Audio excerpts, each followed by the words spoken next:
Welcome to the Learning Pines YouTube. We hope this video helps. You start by confirming prerequisites and running the first checks.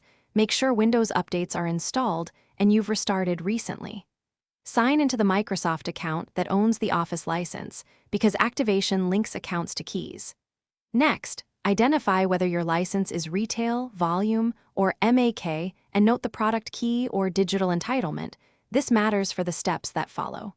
Once done, open any Office app as administrator to prepare for the activation commands we'll run next. Now you execute the core activation and repair steps. Open Command Prompt as administrator, change directory to the Office installation folder, and run the built-in script cscript OSP. VBS/act to force activation. This targets KMS and MAK methods differently. If that fails, use programs and features to run a quick repair, and if needed, follow with an online repair for deeper fixes. Also verify date, time, and DNS settings. Incorrect system time or blocked license servers often finish by rebooting and reopening an Office app to confirm the activation status under File Account. Make sure it shows the correct account and product name. If status still shows unlicensed, remove the Microsoft account from Office, then re-add it so the entitlement syncs.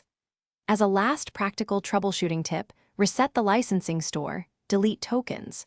Dat after stopping Office services, restart, and repeat activation. If problems continue, contact your admin for volume licensing or Microsoft support with your product key ready. Thanks for watching. Consider subscribing if we helped you.